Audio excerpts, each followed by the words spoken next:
Coming up on this week's edition of NCBA's Cattlemen to Cattlemen. We'll take you inside the cattle industry summer business meeting and explain how the work done there impacts the beef industry. Plus, see what steps Texas producers are taking to help prepare for a possible infestation from the new World Screworm. And now, NCBA's Cattlemen to Cattlemen. Hello and welcome to NCBA's Cattlemen to Cattlemen. I'm Lane Nordlund. We're coming to you from San Diego, California, site of the 2025 Cattle Industry Summer Business Meeting. This important event allows cattle producers and industry stakeholders to come together to discuss current issues, work on programs and initiatives, and set NCBA's policy priorities for the upcoming fiscal year. This is done through the efforts of grassroots beef producers who serve on various committees and subcommittees that meet this week to decide the best course of action to ensure the long-term success of the beef industry. Joining us now with more on this meeting is NCBA President Buck Worbine. And Buck, from your perspective, how vital is the summer business meeting to the success of NCBA? Yeah, thanks, Lane. Good to be here.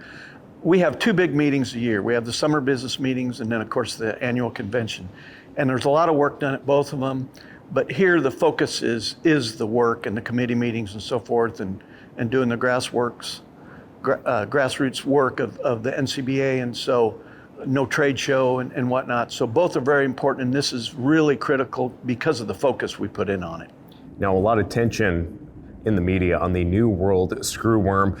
Producers are concerned about that pest. What is NCBA doing to protect the U.S. livestock industry from the new World Screworm? We heard about this back in the fall, October, November, something like that, and started working on it and encouraging Mexico to get it stopped down there, and which they didn't, and now it's on its way up here. We know it's coming. The bad news is it is coming and it will get here. The good news is we know what to do. And we have some tools in our toolkit that they didn't have back in the 60s when I was a boy, and we had this before, and they eradicated it. Ivomec works against it and so forth, things like that. And the male sterile flies is the way that you eradicate it, and you overwhelm it with that. And so we've been working with the Secretary of Ag on things that we can be doing to help with that, and she's done a really good job making decisions, quick decisions, and they can find the money to do it. So we will get this dealt with. Cattlemen, especially in the South, are going to get drugged through a knothole before it's over, but we can get it taken care of and know how. And our issues management teams put out a nice single card with the information on it and so forth. So a lot of work's been done behind the scenes. Now, also here at the summer meeting, the new details of the beef industry's long-range plan were released. What does this mean for producers? Think about back in the 80s and 90s when our beef demand was sinking and just on a downward spiral. And forward-thinking cattle people got together in '95 and formed the first one. They took a hard look at our business, what we were missing, what we were doing wrong, what we needed to do. And that has grown now through the years to beef demand being fabulous like it is. Every 5 years we redo it, and this one this year is fairly general in nature, and we will come up with a strategic plan that the staff will work with, and the checkoff people will follow that long-range plan with everything that they do. And so I mentioned grassroots earlier. That's really what this organization is about. We don't do anything ad hoc. It's based on decisions made by cattle producers throughout the years. Well, there's a lot on the table. And with that being said, why is it important for cattlemen and women to become members of NCBA? NCBA is the oldest and largest representative of cattle producers. And I think the success, the wins we've had in Washington speak for themselves, but I would encourage people to look and see what NCBA has done and what they do, and realize that it's probably the best money you can spend, because our government can put us out of business. And sometimes, with the wrong administration, it feels like they're trying to sometimes. So NCBA's looking out for our interest in Washington constantly. Well, Buck, thanks for sharing insight on these key topics and, of course, encouraging folks to become NCBA members. Thank you, Lane. As Buck said, the NCBA staff is working every day on the issues that matter to cattle producing families. You can help in the fight for our industry's future by becoming a member. Just call 866-233-3872 or visit the website ncba.org. Be sure to use the code C2C for a special offer for viewers. I'm joined now by Ethan Lane, Senior Vice President of Government Affairs at the National Cattlemen's Beef Association. And Ethan, as we gathered here in San Diego looking at grassroots policy, how does the work done here at the summer business meeting impact the direction and guide your staff out in Washington, D.C.? Well, this is quite literally where the direction is created. 44 state affiliate organizations, all of whom have spent the months leading up to this meeting at county cattlemen's meetings, workshopping those ideas, taking input from hundreds of thousands of cattle producers across the country in order to come to this meeting and make sure that those voices are represented in a variety of policy discussions, both updating existing policy to make sure that it's still relevant to the issues we're dealing with today, and addressing new concerns that we're confronting as an industry, whether that be the renewed threat of new World Screworm or the ongoing tariff negotiations with the president or with partners around the world, or whatever might be waiting for us in tomorrow's news cycle. This is where we create that direction so that my team in Washington has a blueprint for exactly what cattle producers believe and what they want out of Washington, D.C.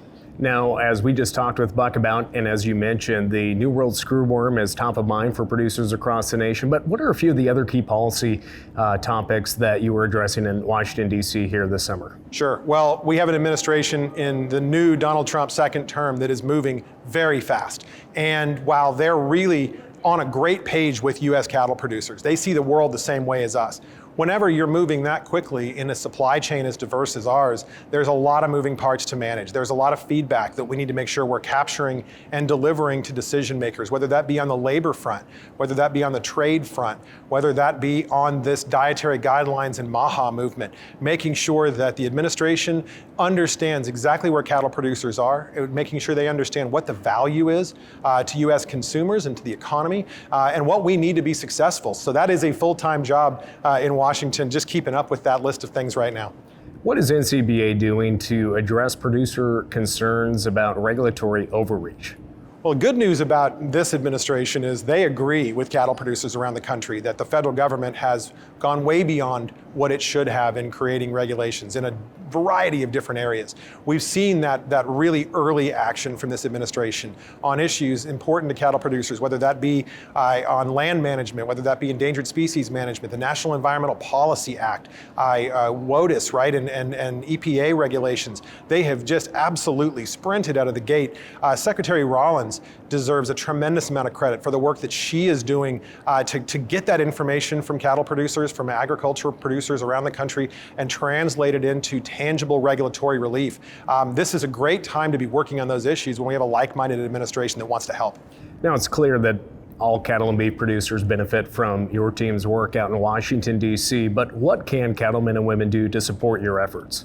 It's critically important that cattle producers make their voices heard in this process, even if they agree with what's going on. We're in an industry that is forever going to be haunted by, snake oil salesmen and people that are on the internet spouting off without any real information, either because they make money from it or they just like the way it feels to be nasty to, the rest of the industry. It's critically important that those producers that are watching this, that are hearing about good things, call their members of Congress, send an email, post something on Facebook, tag the secretary, tell her she's doing a good job, tell them that they're doing what real cattle producers are asking of them, and make sure that they feel that love, because it's the only way they're really going to hear from the true grassroots of this industry. Well, Ethan, thanks for sharing just a tip of the iceberg of all the work that your team does in Washington. Yeah. Now, this summer business meeting is one of the two important events on the beef industry calendar. The other is CattleCon, and it's not too early to start making plans to attend on February 3rd through the 5th in Nashville, Tennessee. Find out all the details at the website convention.ncba.org. Up next on Cattlemen to Cattlemen, we'll take you inside a training workshop in Texas and show you how they're preparing for the fight against screwworms. Stay with us. We'll be right back. You always know where this one is. But what about this one? Or this one? Imagine knowing your machines the way you know your cattle, where they are and what they need. Data like that could make a difference. You can make better decisions for more efficiency, consistency, productivity. That's the power of technology. Get started with Operations Center today. Join the National Cattlemen's Beef Association. NCBA is the oldest and largest national cattle industry organization working to defend your interests in Washington, D.C. And there are big benefits to being a member. You'll get news you can use in the National Cattlemen, email updates in the NCBA Beef Bulletin, plus big discounts only for NCBA members. Join by calling 866-233-3872 or online at ncba.org.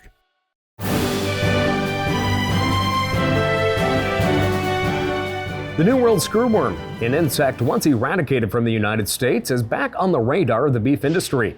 Here's a look at some of the steps cattle producers in Texas are taking to stay ahead of the risk and protect their herds. Screwworms pose a serious and growing threat to the entire beef industry, especially those raising cattle in Texas and the South.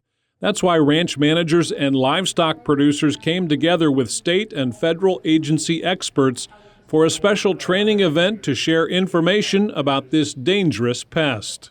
Producers have not seen New World Screworm for decades now, and I think it's really important to understand what treatments are, what preventative measures are, and also the involvement of agencies and associations and how we disseminate that information to producers. There's a lot of things we can do as cattle managers, as wildlife managers, as resource managers to mitigate the risk of this infestation and this issue becoming a financial disaster for us. We cannot underestimate the severity of the situation. Like good Boy Scouts, we got to be prepared. Although live animal imports from Mexico are being closely monitored, ranchers still need to stay vigilant and ready to act at the first sign of trouble. I think we need to be as prepared as possible so that we don't get caught off guard, and then it would be a complete panic at that point, right? We need to get out there, look at our cows, and have as much surveillance as we can, and that would help us, to be prepared. Some folks aren't able to look at their herds or animals but once a week maybe, but increase the frequency of surveillance in your own herd. Quick as we can have it reported, investigate it, do our due diligence to stop animal movement, the quicker we can respond. It was also pointed out that if screwworms do make it to the U.S., collaboration between ranchers, wildlife managers, veterinarians, state agencies, and USDA personnel will be essential to coordinate a proactive and rapid response. It's imperative that these organizations and producers and ranchers work together on this, that we can do the best we can to control the issue if it happens. We also need to be prepared as managers, operators, and land stewards to minimize damage and help do our part, because the more we can manage and suppress the growth of that population, the easier and faster it will be for the other folks involved to come in and eradicate the pest once again from North America. I think it's important to understand that we're all doing this together. And when we do find it, we need this to be a very regional focused effort. It's going to be a three-legged stool in fighting this, and that'll be the sterile fly production, that'll be surveillance and reporting, and animal movement control. And we're going to have to really hammer down on that to be able to control this if and when it does hit. We've developed response plans. If this happens tomorrow, we've got a plan we can put in place, but we're kind of waiting to see. But note that we will be able to respond tomorrow if we do have an infestation of New World Screworm. The experts at this workshop stressed that by staying alert, reporting concerns quickly, and following proven prevention strategies, producers can protect their cattle and their way of life from this dangerous pest. I'm Brian Baxter reporting from Texas for NCBA's Cattlemen to Cattlemen. If you've got questions about New World Screworms, NCBA has plenty of tools and information to help you find the answers you need. Just go to ncba.org and look under the Education and Resources tab. When we come back, we'll tell you about the latest winners of the Environmental Stewardship Award and why they're important to the beef industry. Stay with us.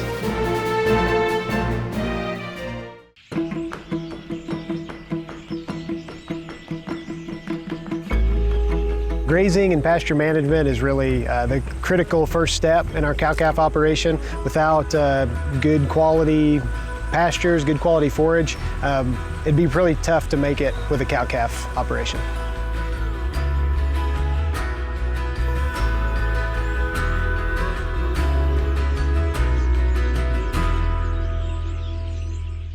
CattleCon 2026 heads to the heart of Nashville, February 3rd to the 5th. Music City is the place to be for the largest cattle industry event of the year, offering education, networking, and fun.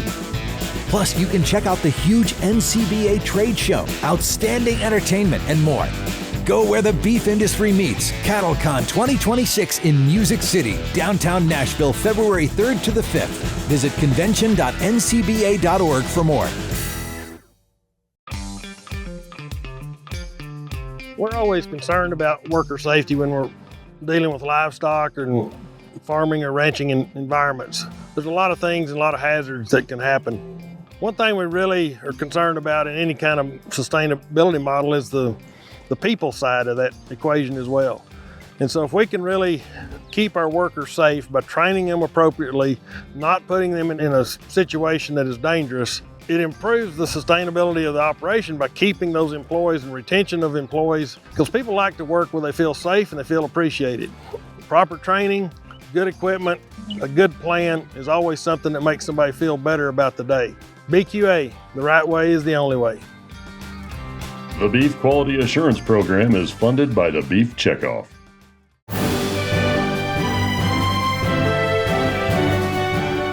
The 2025 regional winners of the Environmental Stewardship Award were announced during the summer business meeting held in San Diego. And joining us here today is Jerry Doan of the Black Leg Ranch there in North Dakota. And Jerry, you're a past ESAP winner and also chair of the ESAP committee. And for our viewers here today, tell us why the Environmental Stewardship Award program is so important to the future of the beef industry. Well, it's probably one of the most important things NCBA and us as a cattle industry has ever done. And it's so we tell this positive story about agriculture and what we're doing to benefit the climate, to benefit the natural resources, regenerate our natural resources, kind of back to what the good Lord gave us. Yeah. So walk us through the process for regional winners to come up and how they're recognized, because it's very intense. It's not just phoning into the NCBA office saying, hey, this is a great ranch. It's pretty complex. Well, you bet. And we've got a selection committee of 16 folks, and we get together, and it's a bit of arm wrestling to go through it all. Some excellent applications come up from across the country, and as you might expect, lots of diversity between different beef operations. And then we sit down and we discuss them, and eventually we get to a group of regional winners, and then eventually we'll get to a national winner. Which that's not an easy process, selecting that national winner. But now that we have these 6 regional winners announced for 2025, what happens next? Well, the next thing, first we're going to announce them all today and have a little fun with it, and they're a great group. I couldn't be more proud of the regional winners we've picked. And then we'll get together again as a selection committee, and we'll pick a national winner. And that will be a little bit of arm wrestling again, because every one of them could win, but somebody has to come out on top. Now, it also is just a great testament to the work that cattlemen and women do out in the countryside, and you and your family have been recognized as a national winner in previous years. How important is it, though, to push someone to be nominated or really build up their confidence? Because most cattle producers, we don't like to pat ourselves on the back, but this truly is a testament to the hard work they do in the countryside. How important is it to consider nominating your neighbors? Well, it's extremely important. And you're right, we're a proud group in the cattle industry, but we don't like to brag.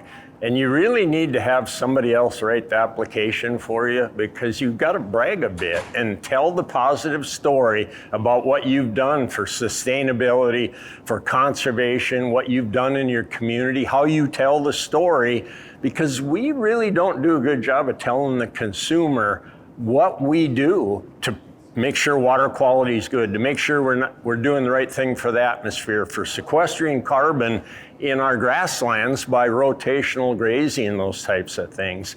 We have got to do a better job. And this award and the folks that come forward, like this group of 6 that have today, and we had media training for them yesterday, they've learned, because they're going to be challenged by folks like you, which is good. We've got to tell that story.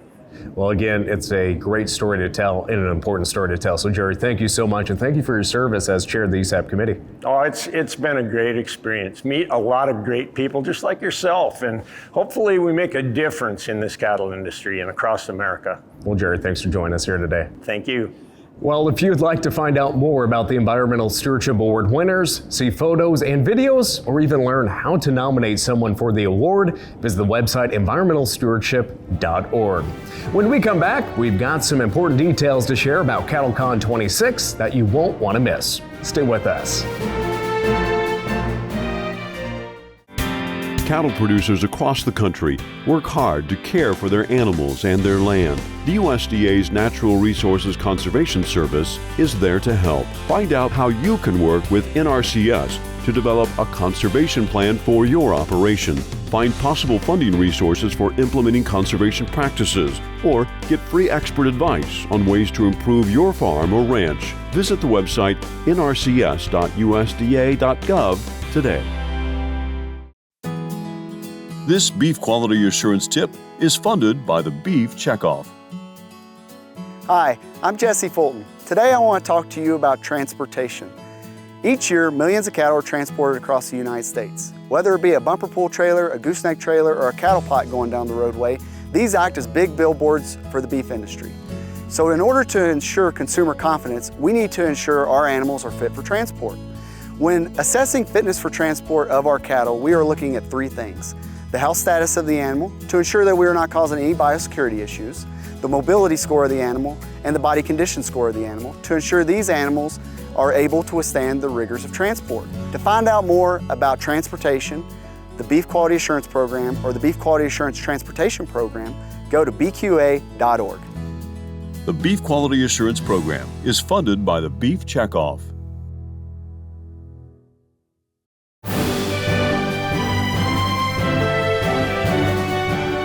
It's not too early to start making plans to attend the next big event on the beef industry schedule, CattleCon 26. And joining me now to give us all the details is Kristen Torres, NCBA's Executive Director of Meetings and Events. And we're heading back to Nashville. Everyone loves heading to Music City, but there's going to be a few different changes for this year's convention. Yes, we're super excited because this year we're actually going to be in downtown Nashville. Instead of out at the Gaylord, we're going to be right downtown at the convention center in the heart of everything.